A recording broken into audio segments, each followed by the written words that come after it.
Hello everyone. Hope you all are doing well. Okay, so my take on Danish Taimur's remarks on दूसरी शादी and फ़िलहाल word. देखो frankly speaking, being an independent woman मैं एक बात कहना चाहूँगी कि ये इतना बड़ा मसला नहीं था जितना ज़्यादा उसको पेश किया गया. बहुत एग्जेजरेटेड वे में इसको सोशल मीडिया पर उछाला गया है. उसके लिए फिर अपॉलॉजी भी ली गई है. उसके बाद जो है बहुत ज़्यादा मीम्स भी बने हैं इसके ऊपर और फिर उल्टे उल्टे रिमार्क्स जो हैं वो आयज़ा की तरफ से भी उसकी पिक्चर के ऊपर कैप्शन डाल दिया गया है कि मेरे पास भी खुला का हक़ है, मैं फ़िलहाल नहीं ले रही हूँ, XYZ फलाना ढिमकाना. सबसे पहली चीज़ तो हमें समझने की ये ज़रूरत है कि हर चीज़ का मुद्दा बनाना, हर चीज़ के ऊपर इशू क्रिएट करना और उसको भी सोशल मीडिया पर इस तरीके से प्रेजेंट करना मुझे लगता है लिटरली दुनिया में काम नहीं है. लोग बैठे हैं इस वजह से कि भाई हमें कोई पॉइंट दो, कोई मिर्ची मसाला दो so that we can cook our dish. Seriously मतलब आप सोशल मीडिया पे बड़े बड़े चैनल्स पे, छोटे छोटे चैनल्स पे, सारी जगहों पे बस यही बात हो रही है. जिस तरीके से इंडियाज़ गॉट टैलेंट को उछाला गया था, मैंने उसके ऊपर भी एक वीडियो रिकॉर्ड की थी. इफ़ यू आर इंटरेस्टेड आप जाके उसको सुन सकते हैं. सेम इस चीज़ के ऊपर भी हुआ है. मैं ख़ुद एक इंडिपेंडेंट ख़ातून होने के नाते ये बात यहाँ पर बोलना चाहूँगी. अगर आप न्यूट्रल पर्सपेक्टिव से देखो ये इतना बड़ा इशू नहीं था. जो बात उसने बोली वो फैक्ट उसने बोला. ठीक है, उसका आपको एक्सेंट तकब्बुराना लग सकता था या आपको इस तरीके से लगता था कि उसने बहुत गुरूर में बोला, लेकिन जिस बंदी के सामने उसने बोला उसकी वाइफ वहाँ पर मौजूद थी. वो अच्छी खासी इंडिपेंडेंट औरत है. ठीक है, वो इस सोशल मीडिया पे इस फील्ड में बहुत टाइम से है. वो अपना इंडिपेंडेंट अर्न करती है. बहुत ज़्यादा सलीकेमंद ख़ातून हैं जिनके बारे में हमने जब भी इंटरव्यू में सुना है या जो उनके कोलीग्स हैं, एजड कोलीग्स हैं, उन सब ने भी इनकी बहुत तारीफ़ की है. सो कोई पैसिव या कोई पेसिमिस्टिक काइंड ऑफ ख़ातून तो वो वहाँ बैठी भी नहीं थी कि उनके एक्सप्रेशन से हमें लगे कि अरे माय गॉड. एक इंसान जिसके साथ हो रहा है या जिसके लिए बोला जा रहा है, जब वो स्टैंड नहीं ले रहा है और वो उस चीज़ पर ओके है, तो हम कौन होते हैं इसके ऊपर इतना ज़्यादा इशू बनाने वाले, जबकि इशू इतना बड़ा था भी नहीं. सीरियसली. ठीक है, अगर आप मुस्लिम कम्युनिटी से बिलोंग करते हो so you know that you have a permission. आपको परमिशन ज़रूर है, लेकिन उसी आयत में ये सेम चीज़ मेंशन की गई है कि अगर आपको इंसाफ का ख़तरा है कि आप इंसाफ नहीं कर सकोगे, मैं मफ़हूम में बता रही हूँ, तो आप उस पर नहीं जाओ, आप एक पे ही इक्तफ़ा करो. और आपने देखा होगा बहुत सारे मुस्लिम्स ऐसे हैं, आई थिंक 80% मुस्लिम्स ऐसे हैं जो एक ही शादी पर इक्तफ़ा करते हैं. बहुत कम लोग हैं जो 2, 3, 4 पर जाते हैं. ठीक है, और अब तो ये रिलीजन की कोई बाउंड्री पे मैं बात ही नहीं करूँगी. बहुत सारे ऐसे लोग हैं जो डिफरेंट रिलीजन को फॉलो करते हुए भी ये चीज़ करते हैं, या इवन सिर्फ शादी के लिए ही रिलीजन को कन्वर्ट करते हैं और पूरी ज़िंदगी वही नाम यूज़ करते हैं और फिर चलते रहते हैं because of some law and some issues. So we need to understand कि इस चीज़ को कोई गलत वे में नहीं ले रहा था जितना इसको उछाल कर गलत वे में लिया गया. फॉर एग्ज़ाम्पल एक चीज़ उसने बोली, उसके ऊपर हाईलाइट एक हद तक होता, समझ में आता. रील्स बनाना, मूव करना, हर चीज़ रील है, हर चीज़ एक मीम बन चुका है. और उससे होता क्या है, जितने लोगों को इशू नहीं भी पता, बहुत सारे ऐसे लोग हैं जो इस ट्रांसमिशंस के ख़िलाफ़ होते हैं, रमज़ान ट्रांसमिशन को सपोर्ट नहीं करते क्योंकि उसमें जितनी ज़्यादा आई थिंक मुनाफिकत चल रही होती है. सिर्फ पैसा बनाने का एक मंथ कंसीडर इसको करवा दिया जाता है कि इस महीने में जो है बस एक पैसा कमाना है और रमज़ान के नाम पे कमाना है. That's a lot. और बहुत सारे लोग उसको बैश आउट कर रहे हैं. तो जितने लोग नहीं भी देख रहे हैं ना, अब तो उन्होंने भी देख लिया, उसके ऊपर उनके भी रिमार्क्स आ गए और फिर इस तरीके से. सो आई फील ये मुद्दा बहुत ज़्यादा बड़ा बनाया गया है.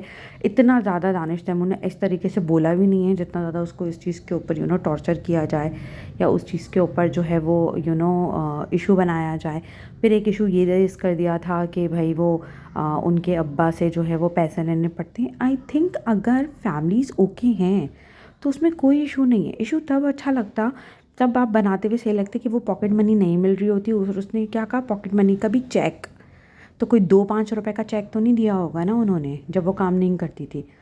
तो that is something we need to understand कि यहाँ पर रिश्तों में खटास डालने के बजाय आप उस चीज़ को अप्रिशिएट कर लो जो उसका जेस्टर है उसके हस्बैंड का, कि जब तक मेरे फादर उस पैसों को टच ना करें.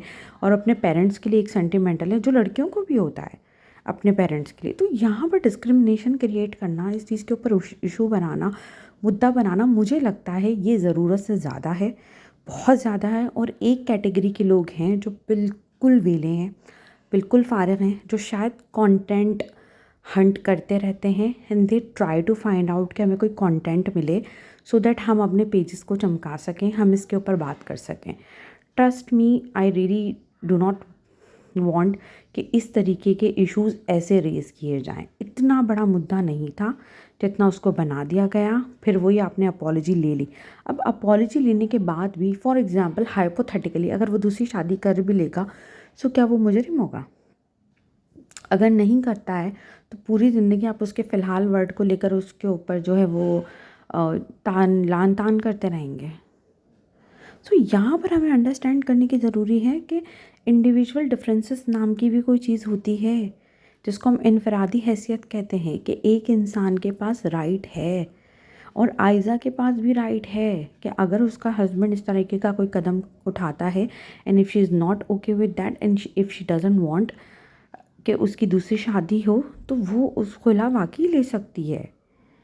तो यहाँ पर खामा-खा जब 2 लोग खुद बोल रहे हैं कि वी आर वेरी प्रैक्टिकल, हम प्रैक्टिकल अप्रोच रखते हैं। जो लोग प्रैक्टिकल होते हैं, जिनका इमोशनल साइड सेकेंडरी होता है और प्राइमरी लॉजिकल होता है, आई थिंक वो दुनिया को एक डिफरेंट पर्सपेक्टिव से देखते हैं।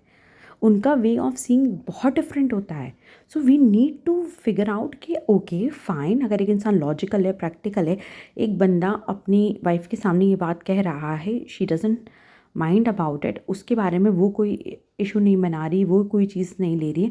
1 2 3 4 लोगों ने हाईलाइट कर दिया, और ऐसे लोगों ने हाईलाइट किया जो पढ़े लिखे लोग हैं, जो इस चीज़ का ठेका उठा सकते हैं कि जो सही गलत लॉजिकल इलॉजिकल बातों के ऊपर तबसरे करते हैं, समझ में आता है, डिस्कशन समझ में आती है। मीम्स का क्या ताल्लुक है इस चीज़ से?